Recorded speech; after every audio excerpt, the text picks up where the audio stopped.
आपको सुनकर शौक लगेगा कि ऐसे खतरनाक दिखने वाले मच्छर वेजिटेरियन होते हैं, लेकिन कैसे? ये तो खून पीते हैं। देखते रहो, सब समझ जाओगे। और मूवीज में इन एनिमल का आवाज जितना खतरनाक दिखाया जाता है, हकीकत में उससे कई गुना बेकार होता है। क्या कभी सोचा है अमीर लोग गोल्ड फॉयल क्यों खाते हैं? इन सारे अजीबोगरीब फैक्ट्स का खुलासा होगा आज के इस वीडियो में, इसलिए इस वीडियो को बिल्कुल भी मिस मत करना। चलो मैं शुरू करता हूँ और अब सब्सक्राइब करो।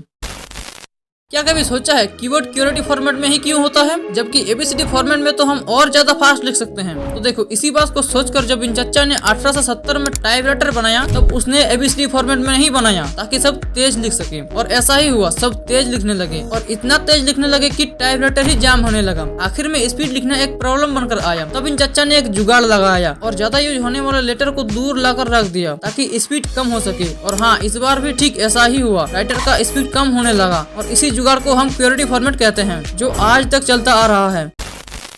आपको सुनकर गुस्सा आएगा कि ऐसे खतरनाक दिखने वाले मच्छर असल में वेजिटेरियन होते हैं। गाली देने से पहले पूरी बात सुन लो। दरअसल मच्छर दो टाइप के होते हैं, एम टाइप और एफ टाइप। एम टाइप के मच्छर जो होते हैं वो एकदम साफ दिल के होते हैं, जिन्हें खून जहर की तरह लगता है। इसलिए एम टाइप के मच्छर फूल पौधे का रस पीकर अपना पेट भरते हैं। इसलिए एम टाइप के मच्छर को हम वेजिटेरियन कहते हैं। लेकिन जो एफ टाइप के मच्छर होते हैं वो मच्छर नहीं, राक्षस होते हैं, जो भोले भाले इंसानों का खून चूसते हैं। इसलिए हम इसे नॉन वेजिटेरियन कहते हैं। लेकिन सबसे मजेदार बात यह है कि एफ टाइप के जितने भी मच्छर हैं वो सब फीमेल मच्छर हैं, मतलब सिर्फ फीमेल मच्छर ही खून चूसती हैं। इनकी फूलों के रस से पेट नहीं भरता क्या? अलग से इंसानों का ही खून चाहिए? तो देखो, ऐसा बिल्कुल भी नहीं है। इन्हें मजबूरन खून चूसना पड़ता है, क्योंकि मच्छरों को अपना फैमिली मेंबर बढ़ाने के लिए फीमेल मच्छरों को अंडा देना होता है। और अंडा देने के लिए उन्हें भरपूर मात्रा में प्रोटीन चाहिए होता है, जिससे फुलफिल करता है हमारा ब्लड। इसीलिए फीमेल मच्छर खून चूसती हैं और वेजिटेरियन होते हैं सिर्फ मेल मच्छर।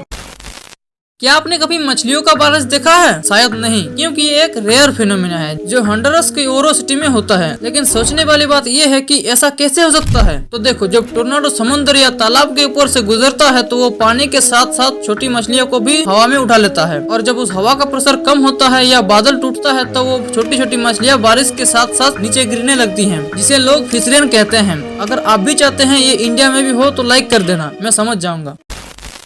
आपने देखा होगा ज्यादातर अमीर लोग अपने खाने में गोल्ड का परत लगाकर खाते हैं, लेकिन क्यों? गोल्ड का तो कोई स्वाद ही नहीं है। तो देखो, ज्यादातर अमीर लोग अपने खाने में गोल्ड का परत इसलिए लगवाते हैं क्योंकि उन्हें लगता है खाने में गोल्ड का परत लगाकर खाने से वो रिच और अट्रैक्टिव दिखते हैं। लेकिन ये भूल जाते हैं कि इससे उनका जान भी जा सकता है अगर गोल्ड 100% प्योर नहीं हुआ तो। और गोल्ड डाइजेस्ट भी नहीं होता है, बल्कि खुफिया दरवाजा से बाहर निकल जाता है। मतलब जो रात को सोना खाते हैं वो सुबह सोना। मूवीज में इन एनिमल का आवाज जितना खतरनाक दिखाया जाता है, हकीकत में उससे कई गुना बेकार होता है। सबसे पहले ईगल। मूवीज में ईगल का आवाज कुछ ऐसा दिखाया जाता है ताकि हमें लगे कि इसमें बहुत दम है। लेकिन ईगल जब रियलिटी में मुंह खोलता है तो कुछ ऐसा सुनाई देता है। Next, lion. मूवीज में जब शेर दहाड़ता है तो हमें कुछ ऐसा सुनाया जाता है, जबकि हकीकत में इसकी आवाज ऐसा है ही नहीं, क्योंकि जब रियलिटी में एक मर्द शेर दहाड़ता है तब कुछ ऐसा सुनाई देता है।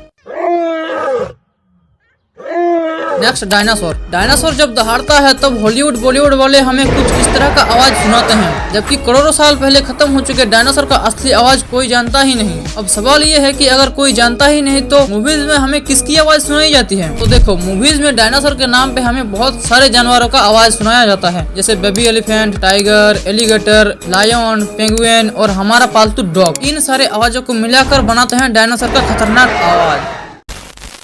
दुनिया में एक ऐसा भी सागर है जो सुबह शाम उबलता रहता है और इतना गर्म हो जाता है कि अगर कोई जानवर इसमें गिर जाए तो सीधा रोस्ट होकर ही बाहर आता है। और तो और कभी कभी टेम्परेचर 90 डिग्री सेल्सियस से 100 डिग्री सेल्सियस में पहुंच जाता है। इसलिए इसे साइनेट टिम्पिक्सा कहते हैं, मतलब सूरज की गर्मी से उबला हुआ पानी। ये रिवर अमेज़न के अंदर 8 किलोमीटर तक फैली हुई है। रिसर्च के दौरान साइंटिस्टों ने बताया कि ऐसा तभी हो सकता है जब सामने कोई ज्वालामुखी हो। लेकिन हैरान करने वाली बात यह है कि इसके आसपास कोई ज्वालामुखी का नामो निशान तक नहीं है। और एक रीजन ये भी हो सकता है कि यहाँ पर अर्थ के अंदर का हीट आता है और वो हीट नदी के पानी को गर्म करता है और उबालता है।